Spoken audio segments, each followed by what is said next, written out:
Эмилбек Каптагаев 5Ч дегендердин максаты эмне? Айтылып жаткан сөздөр чындыкка дал келбейт. Саясатчы Эмилбек Каптагаев 5Ч зыян жок, жылыш керек, талкалаш керек деп айтылган айрым кептерге жооп катары билдирүү жазып чыкты. 5Ч дегендердин максаты эмне? Түшүнбөй койдум.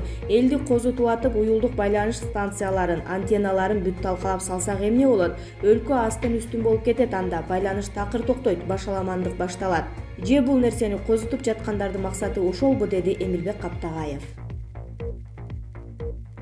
Муфтий 29 окуу жайды обсервация жана күндүзгү стационар катары пайдаланууга берүүгө даярбыз. Муфтият обсервация жана күндүзгү стационар катары пайдаланууга 1415 орун берүүгө даяр. Бул тууралуу Кыргызстандын мусулмандарынын муфтие Максатбек Ажы Токтомушев билдиргенин муфтияттын басма сөз кызматы кабарлайт.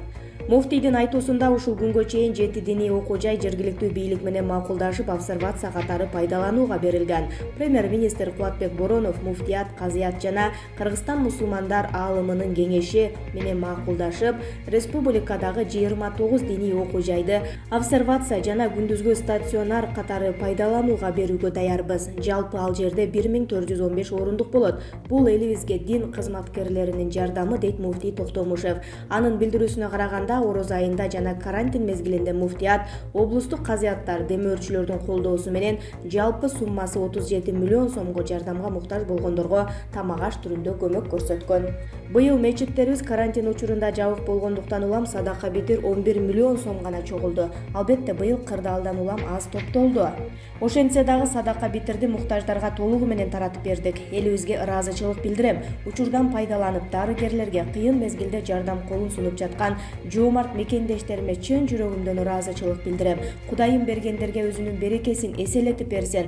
Дарыгерлерге жалпы муфтияттын атынан терең ыраазычылык билдирем. Биз эл менен биргебиз. Учурда өлкө боюнча 100дөн ашуун диний окуу жай, 3000ден ашуун мечит бар. Алла Таала мооруну күчөтпөсүн. Керек болуп калса, анда буларды дагы карап көрүүгө даярбыз, деп айтылат муфтийдин билдирүүсүндө.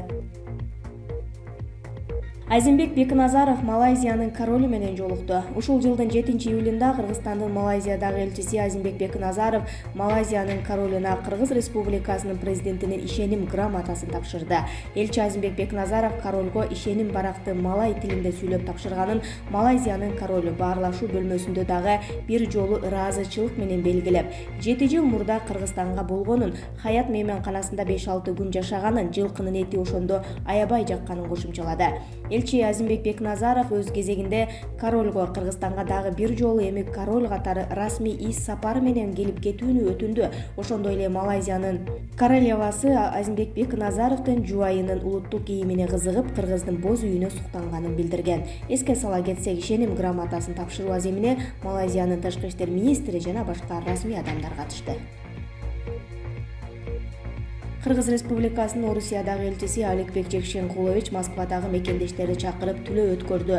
Элчи пандемия учурунда элим жерим деп чын дилинен мекенине жардам берген жарандарга терең ыраазычылыгын билдирди. Бул жерде элим жерим деген кичине да болсо салымын кошконго аракет кылган жалаң патриот, эмгекчил жарандар отурасыңар. Мындай оор кырдаалда мекен үчүн көрсөткөн салымыңарга ыраазычылык билдирем, деди Жекшенкулов. 9-июлда Кыргызстанда вирустан 4 адам, ал эми пневмониядан 42 адам каза болду. Бул тууралуу республикалык ыкчам штабтан кабарлашты. Вирустан каза болгондор төмөнкү аймактарда: Республикалык клиникалык инфекциялык ооруканасынан 1 эркек 77 жашта, Жайыл аймактык ооруканасынан 2 аял 62 жашта, эркек 55 жашта, Кызыл Кый аймактык ооруканасынан 1 эркек 68 жашта. Муну менен вирустан каза болгондордун саны жалпы 116 кишиге жетти. Ал эми соңку суткада пневмониядан жалпы 42 адам каза тапкан. Алардын ичинен 21 адам республика боюнча жана Бишкекте 21 адам көз жумган. Март айынан бери пневмониядан жалпы каза болгондордун саны 310 адам. Камчыбек Ташиев өзү кыргызстандыктарга билдирүү таратты. Саясатчы Камчыбек Ташиев буга чейин оор абалда экени социалдык тармактарда жазылып келген. Бүгүн ал ооруканадан чыкканын расмий билдирип, жалпы кыргызстандыктарга ыраазычылыгын айтты. Урматтуу кыргыз калкым, биз бүгүн больницадан чыктык.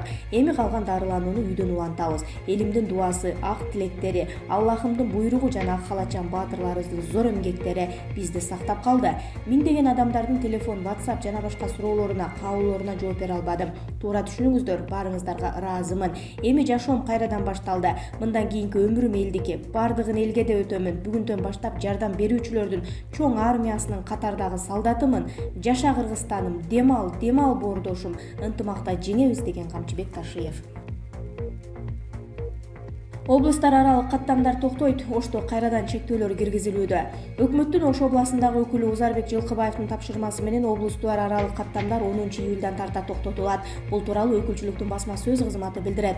Маалыматка ылайык, карантиндик кырдаалга байланыштуу Ош областында кайрадан бир катар чектөөлөр киргизилүүдө. Алар: ар бир райондун кире беришинде санитардык карантиндик посттордун иши күчөтүлөт. Облус аймагындагы базарлар дүйшөмбү жана бейшемби күндөрү иштебейт, дезинфекцияланат. Эс алуучу жайларда жаратылыш арганда иш-чаралардын, аш-тойлордун өткөрүлүүсүнө тыюу салынат. Жарандардын жаратылышка эс алууга чыгышына да уруксат берилбейт. Мындан тышкары, той мааракелерди өткөрбөө боюнча чектөөлөргө баш ийбегендерге, дары-дармек, азык-түлүк баасын жогорулаткандарга катуу чара көрүлөт. Ош областык казиятка илдетти жуктуруп албоо чаралары үчүн жума намаздарды токтотуу тууралуу сунуш берилди. Роза Аманова: жакшылап караңыз байкени, кайдан куран карматтым эле.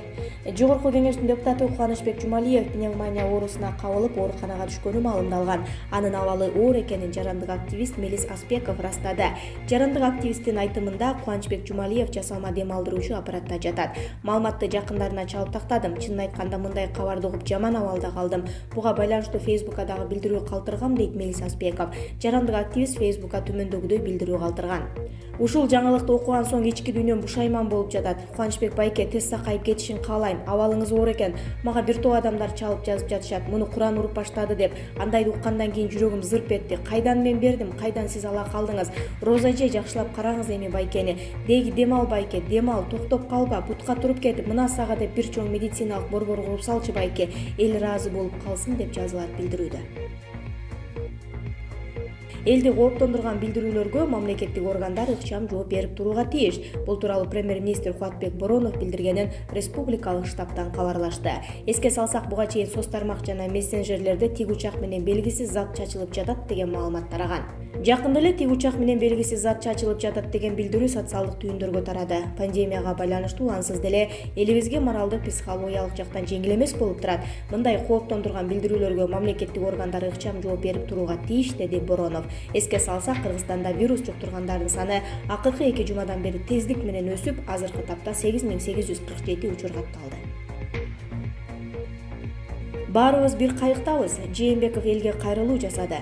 Өлкө башчы Сооронбай Жээнбеков Кыргызстандагы эпидемиологиялык кырдаалга байланыштуу элге кайрылуу жасады. Бул тууралуу президенттин маалымат кызматы кабарлады.